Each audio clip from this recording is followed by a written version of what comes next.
Tell me, which of these two people do you prefer? Keanu Reeves or Harvey Weinstein? How about this?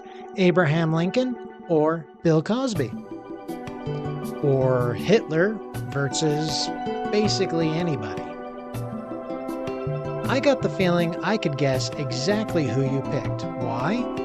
Because it's the same that we all pick. You see, there's a difference between good people and bad people. And the way we decide which people are good and which are bad is quite simple. We use our judgment.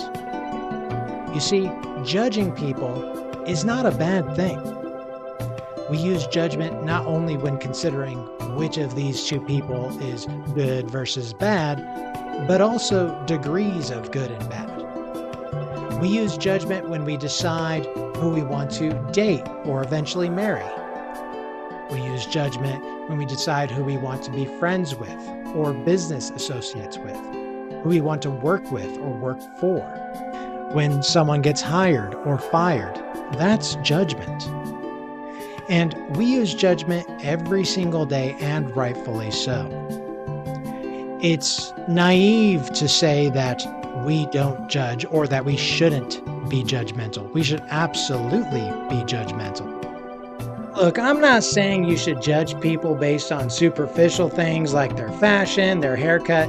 I mean, look at what I'm wearing right now. These glasses are absolutely ridiculous, and this hat is too. And I wear this basically every day when I go water my garden, so I'm not a fashion guru. But if you're wearing a shirt like this, or like this, yeah, I'm gonna judge you, at least a little bit. And in my opinion, most people are not being as judgmental as they should be. Take Michael Vick, for example. He was a football player, but he was also a dog murderer.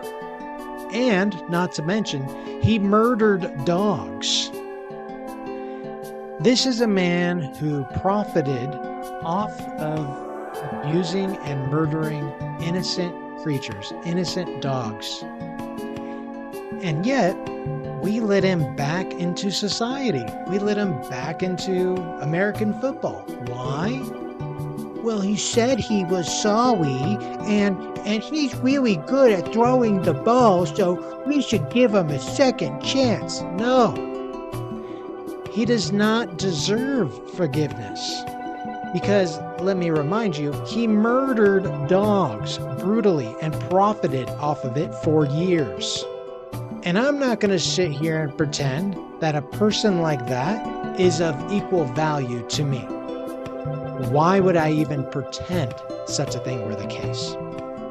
This is a man that deserved to be ostracized. And by the way, he only apologized because he was caught, not because he felt remorseful. The time to feel remorseful was years and years ago, not after you were caught. So don't be ashamed of being judgmental. In fact, be more judgmental.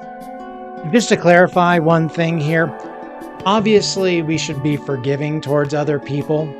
I'm not saying don't be forgiving, but I do think that there's a limit to that forgiveness. If someone's genuinely repentant and genuinely sorry for what they did, they try to correct what they've done, forgive them. But there's a limit, right? Like, there's certain things that should not be forgiven. And there's certain aspects that shouldn't be forgiven. If someone just keeps on doing the same evil thing to you, or just the same evil thing in general, over and over and over again, they just need to be kicked out of your life. Hopefully they change their ways. Hopefully they figure things out. But they could do that away from you. That's what I say. Away from me, that's for certain. Understand that it's okay to judge people for acting like a complete idiot, for acting evil, for being evil. Those sorts of people, they deserve judgment. Similarly, when people are good, when people are righteous, judge them as well, but positively. Anyway, that's all I need to say about that. Go ahead and do the YouTube stuff.